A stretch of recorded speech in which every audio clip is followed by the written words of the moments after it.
Shalom, saya akan membaca dari buku Hidup yang Disucikan yang ditulis oleh Ellen G. White.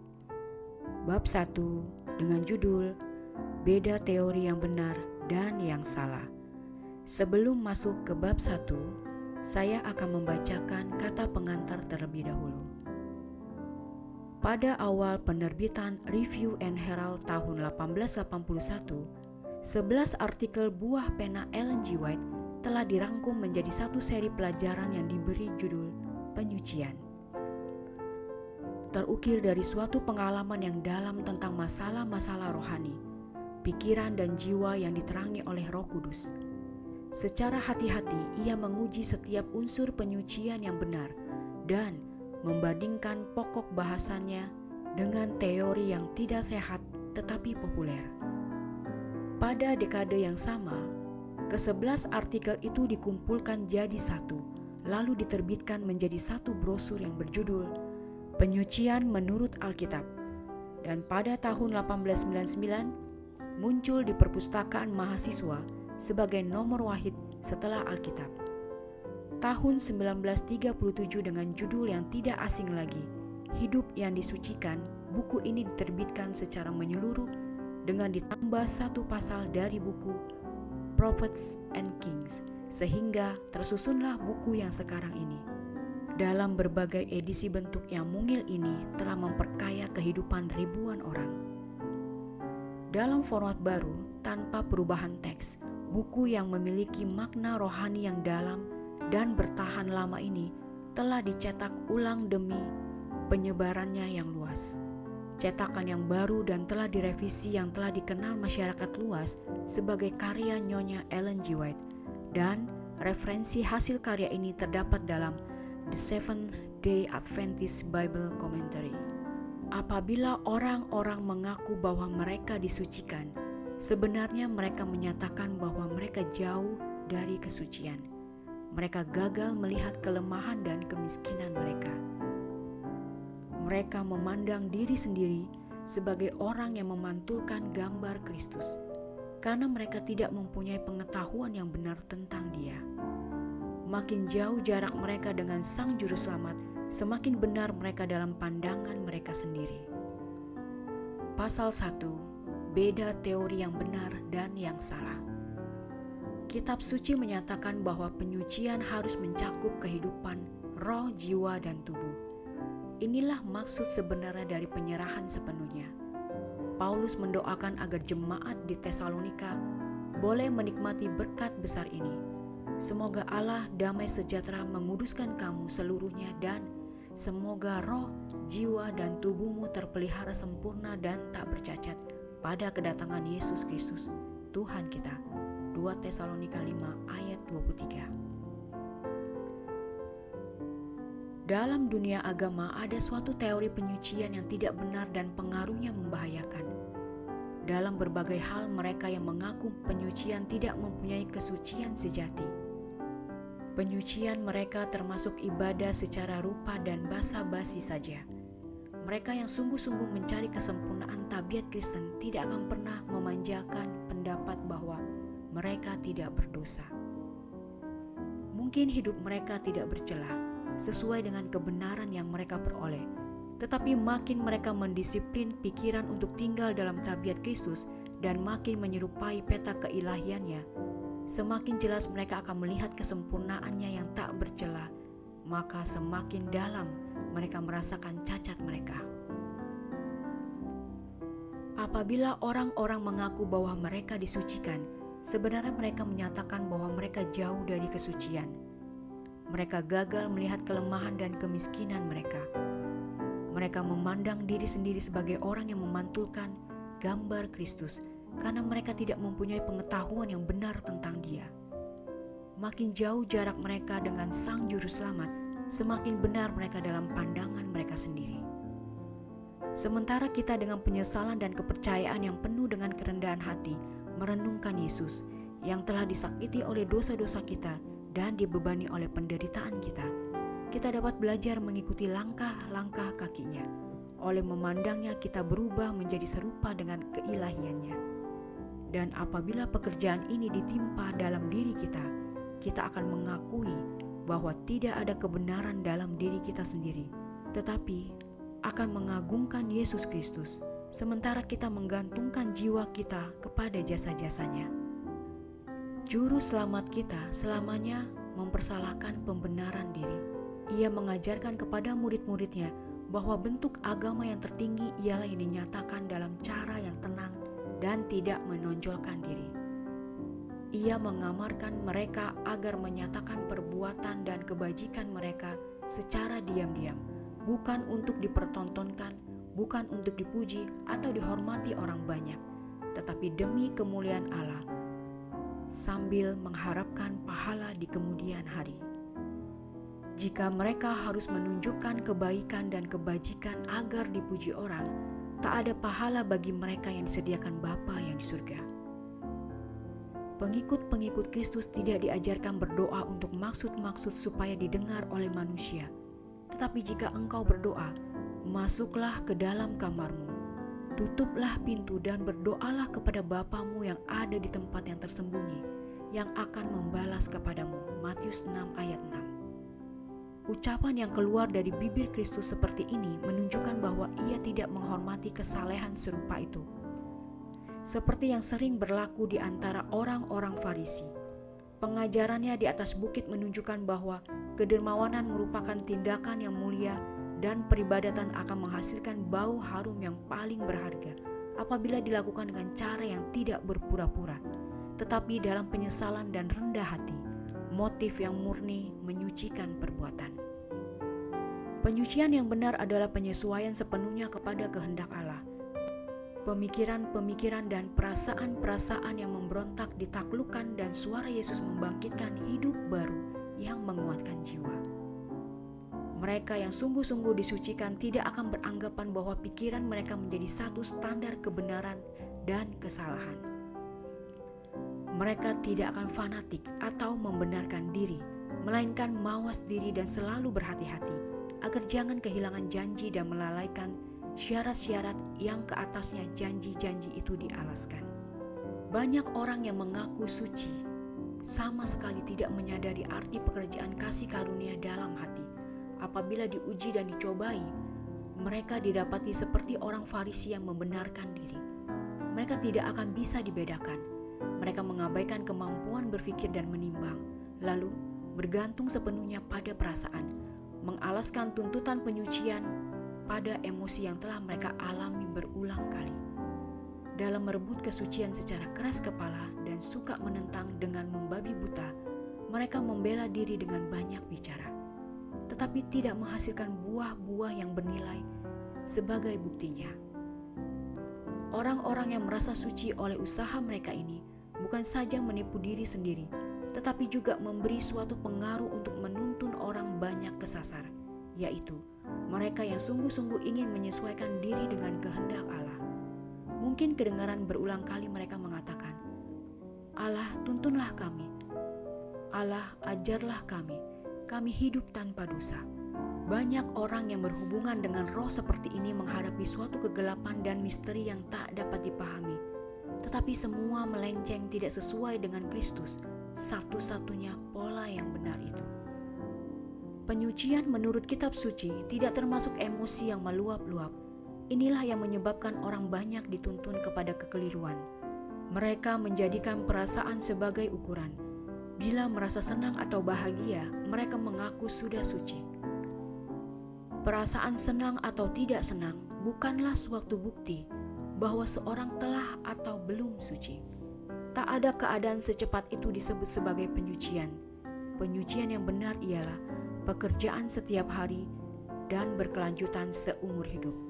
Semua orang yang setiap hari bergumul melawan segala pencobaan, mengatasi kecenderungan-kecenderungan hati yang berdosa, dan mengupayakan kesucian hati dan hidup.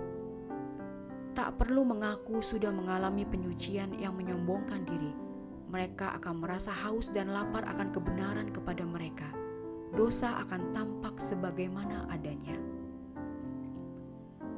Ada orang yang mengaku mengalami penyucian membuat pengakuan kebenaran seperti saudara-saudara mereka, sehingga sulit dibedakan. Tetapi perbedaannya ada. Kesaksian orang-orang yang menuntut pengalaman mulia seperti itu akan menyebabkan Roh Kristus menjauhi perhimpunan mereka dan akan meninggalkan pengaruh yang mencekam bagi para hadirin. Sedangkan jika mereka benar-benar hidup tanpa dosa, kehadiran mereka akan mengundang malaikat-malaikat suci dalam perhimpunan itu. Dan percakapan mereka sudah tentu seperti buah apel emas di pinggan perak.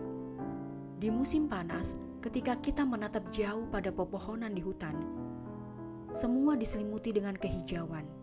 Mungkin kita tidak bisa membedakan mana pohon yang selalu hijau dari pepohonan yang lain. Tetapi manakala musim dingin tiba dan salju membungkus mereka dalam ketebalan es, menggugurkan dedaunan dari pohon-pohon yang lain, pepohonan yang selalu hijau akan tampak jelas. Demikianlah halnya dengan semua orang berjalan dalam kerendahan hati. Tidak berharap kepada diri sendiri, tetapi bergantung dengan gentar pada lengan Kristus. Sementara mereka yang berharap pada diri dan yakin pada kesempurnaan tabiat akan kehilangan jubah kebenaran palsu mereka.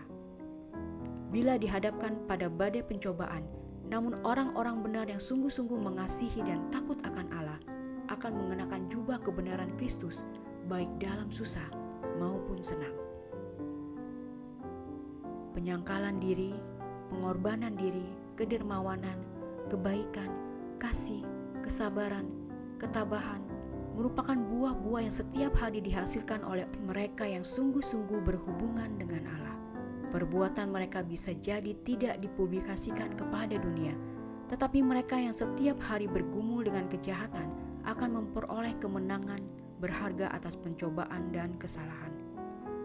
Janji hikmat yang dibarui dipelihara dengan kekuatan melalui doa yang sungguh-sungguh dan selalu siaga. Orang yang sangat antusias tidak memahami perjuangan pekerja yang diam ini, tetapi mata Tuhan yang melihat rahasia hati, memperhatikan dan menyetujui setiap usaha yang dilakukan dengan kelemah lembutan dan kerendahan hati. Diperlukan satu masa ujian untuk dapat menghasilkan emas murni, iman dan kasih dalam tabiat. Bila pencobaan dan kesusahan menimpa jemaat, maka semangat yang tak tergoyahkan dan kasih sayang yang hangat dan para pengikut Kristus yang benar akan diperkembangkan. Kita merasa sedih melihat orang-orang yang mengaku Kristen disesatkan oleh teori-teori yang memutarbalikkan dan menyesatkan, yang menyatakan bahwa mereka sudah sempurna. Karena begitu sulit membuka kedok mereka untuk menuntun mereka ke jalan yang benar. Mereka berusaha berlaku jujur dan berkenan secara lahiriah, tetapi perhiasan hati, kelemah lembutan dan kerendahan hati Kristus tidak ada. Masa ujian akan tiba kepada semua orang. Bila pengharapan banyak orang yang bertahun-tahun merasa aman akan terbukti tidak mendasar. Ketika berada pada posisi yang baru, pada situasi yang berbeda, sebagian orang yang kelihatannya seperti tiang-tiang rumah Allah ini ternyata hanyalah besi yang dicat dan disepuh. Tetapi orang yang rendah hati, yang setiap hari merasakan pentingnya mengabdikan jiwa mereka pada batu karang yang kekal, akan berdiri tak tergoyahkan di tengah-tengah godaan dan cobaan, karena mereka tidak berharap pada diri mereka sendiri. Tetapi dasar yang diletakkan Allah itu teguh dan materainya ialah Tuhan mengenal siapa kepunyaannya. 2 Timotius 2 ayat 19. Mereka yang berupaya keras dalam menonjolkan perbuatan baik mereka, yang selalu membicarakan keadaan diri mereka yang tak berdosa dan berusaha keras mengunggulkan usaha keagamaan mereka, hanyalah menipu jiwa mereka sendiri.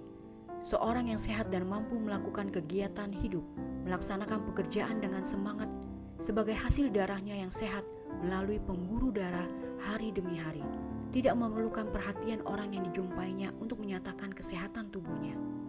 Sehat dan kuat merupakan kondisi alami dari kehidupannya, sehingga dia tidak begitu menyadari keadaan yang senang dan menguntungkan itu. Demikianlah halnya dengan orang yang sungguh saleh. Ia tidak sadar akan kebaikan dan kesalehannya. Prinsip rohani telah menjadi pancaran hidup dan perilakunya. Dan baginya, menghasilkan buah roh adalah seperti pohon ara yang berbuah ara atau bunga mawar menghasilkan kuntum-kuntum mawar. Sifatnya begitu menyatu dengan kasih kepada Allah dan sesama manusia, sehingga ia melakukan pekerjaan Kristus dengan senang hati.